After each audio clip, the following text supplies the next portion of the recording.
La reproduction, c'est le phénomène biologique c'est un phénomène qui permet la conservation et la continuité de l'espèce.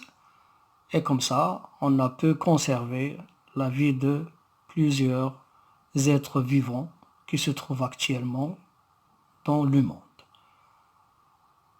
Bien, la reproduction, c'est l'étude du développement de l'œuf depuis la fécondation jusqu'à la forme adulte.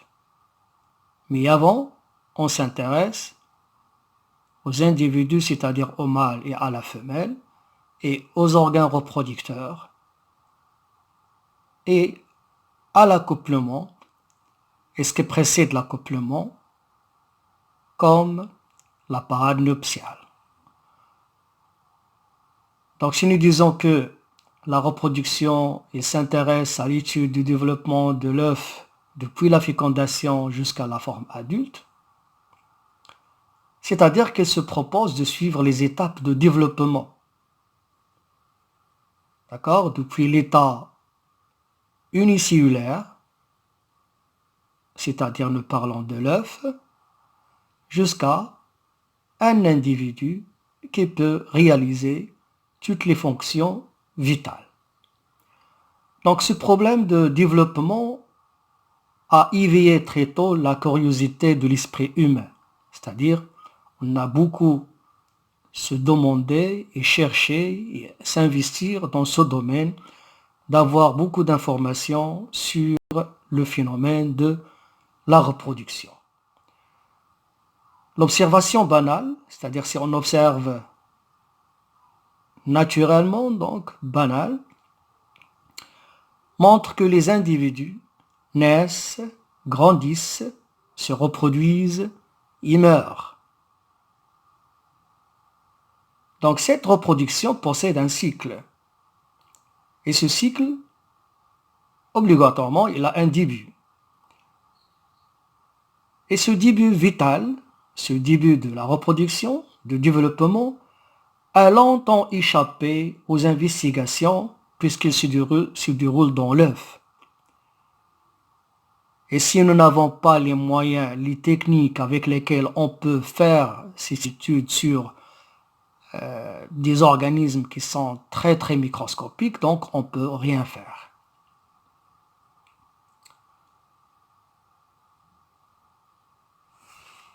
Donc la science attend qu'il y a un grand progrès scientifique pour avoir les techniques, les instruments appropriés qui permettent cette étude.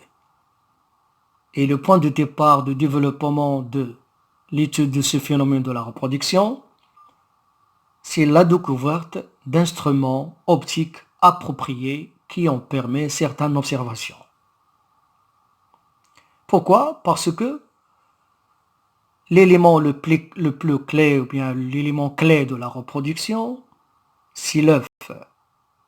Et cet œuf dans ses dimensions, il est de l'ordre de dixième de millimètre ou bien 2 millimètres. Mais parfois, on peut dire qu'il y a des grands œufs comme celle des oiseaux. Mais la partie essentielle de la reproduction au niveau de l'œuf des oiseaux, elle est très rétrécie, elle est très réduite. C'est la cicatricule. Et c'est une région, c'est une zone qui est très limitée, elle est de l'ordre de millimètres.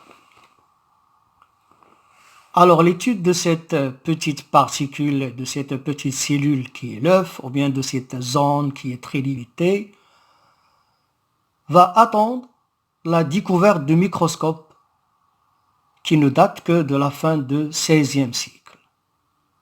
Et même la notion de la cellule, donc on n'a pas encore donné une conception de la cellule qu'à la fin du XVIIe siècle. Donc avant, on ne parle pas de la cellule, on n'a pas la notion, la conception de cellule. Donc avec la découverte des techniques,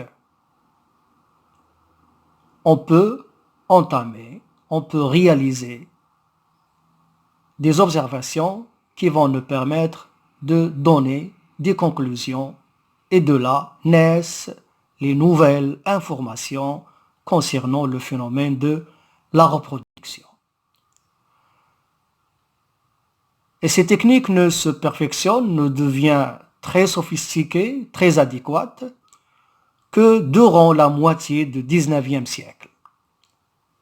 D'accord? Mais avant, il y a d'autres découvertes qui sont réalisées par des grands savants, comme Harvey en 1651, il a fait la découverte de l'utérus, ou bien Louis Bouc qui a découvert les spermatozoïdes en 1677, ou même la découverte de l'œuf qui était réalisée par Von Bahr en 1827.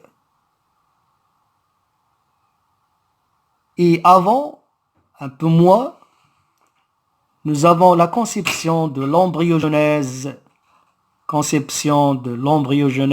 par Wolf en 1759.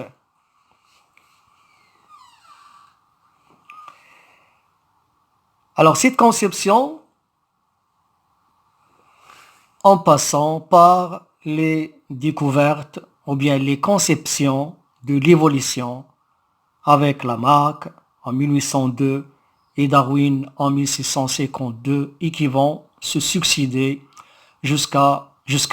Jusqu'à maintenant, il y a encore des découvertes et cette poursuite de la science qui va nous permettre de donner certaines déductions, certaines conclusions, prendre des informations, des éclaircissements concernant la reproduction. Donc, on va commencer dès le début par faire